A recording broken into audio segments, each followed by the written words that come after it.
तो उपचुनाव को लेकर जहां एक तरफ राजस्थान में रणनीति बन रही है, वहीं यूपी में 10 विधानसभा सीटों पर उपचुनाव को लेकर बीजेपी ने अपनी तैयारियां शुरू कर दी हैं। इसी बीच यूपी उपचुनाव को लेकर दिल्ली में बीजेपी नेताओं की बड़ी बैठक होगी और इस बैठक में बीजेपी अध्यक्ष जेपी नड्डा और गृह मंत्री अमित शाह भी शामिल होंगे। इसके अलावा इस बैठक में उत्तर प्रदेश के मुख्यमंत्री योगी आदित्यनाथ, प्रदेश अध्यक्ष भूपेंद्र चौधरी, उप मुख्यमंत्री केशव प्रसाद मौर्य, ब्रजेश पाठक और प्रदेश कांग्रेस महामंत्री धर्मपाल भी शामिल होंगे। जानकारी के मुताबिक इस महीने ही 10 विधानसभा सीटों पर उपचुनाव की तारीखों का ऐलान हो सकता है। माना जा रहा है कि अगले 10 से 15 दिनों में चुनाव आयोग कार्यक्रम जारी कर देगा। वहीं महाराष्ट्र और झारखंड में भी विधानसभा चुनाव होने और इसी के साथ ही यूपी के उपचुनाव का भी कार्यक्रम का ऐलान हो सकता है, साथ ही राजस्थान के भी। लेकिन उससे पहले योगी आदित्यनाथ ने विधानसभा उपचुनाव के लिए 15 मंत्रियों की एक टास्क फोर्स बना दी है।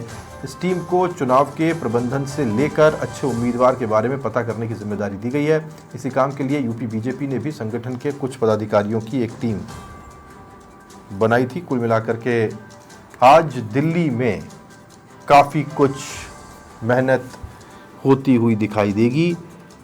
यूपी जहां से देश का नैरेटिव तय होता है, वहाँ भारतीय जनता पार्टी अपने आप को इन विधानसभा उपचुनावों के माध्यम से एक बार फिर से ये दर्शाने की कोशिश करेगी कि हम अभी भी गेम में हैं।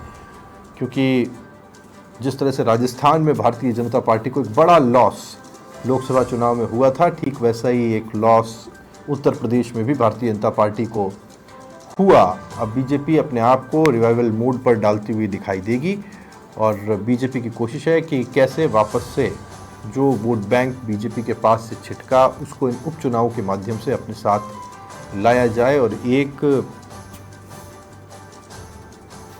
जीत की राह यूपी से फिर से तैयार की जाए।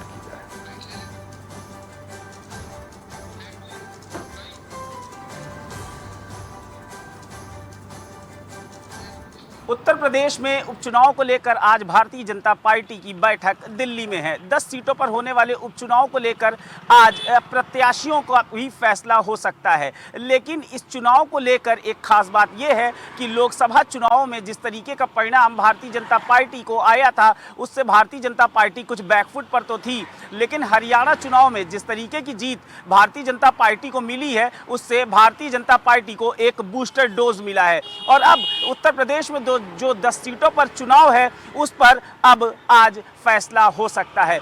बैठक में बड़े नेता शामिल होंगे। अगर हम राष्ट्रीय अध्यक्ष जेपी नड्डा की बात करें, गृह मंत्री अमित शाह, मुख्यमंत्री योगी आदित्यनाथ, दोनों डिप्टी सीएम केशव मौर्य, ब्रजेश पाठक के साथ साथ संगठन मंत्री धर्मपाल सिंह और प्रदेश अध्यक्ष भूपेंद्र चौधरी मौजूद होंगे। लेकिन इस उपचुनाव को लेकर तमाम तरीके के कयास भी लगाए जा रहे हैं। अगर हम बात करें इस उपचुनाव की, तो 10 सीटों पर उपचुनाव है, जिनमें 5 सीटों पर समाजवादी पार्टी के प्रत्याशियों ने जीत दर्ज की थी और 3 सीटों पर भारतीय जनता पार्टी, वहीं 1 सीट पर रालोद और 1 पर संजय निषाद की पार्टी ने जीत दर्ज की थी। लेकिन अब फैसला आज ये है कि 10 सीटों पर जो उपचुनाव होना है, उनमें भारतीय जनता पार्टी अपने प्रत्याशियों के साथ साथ जो गठबंधन के उसके साथी हैं, उनको कितनी सीट देगी। हालांकि मजबूत चुनाव है। भारतीय जनता पार्टी कुछ सीटें ऐसी हैं जिन पर जानती है कि काफ़ी बड़ा संघर्ष हो सकता है, लेकिन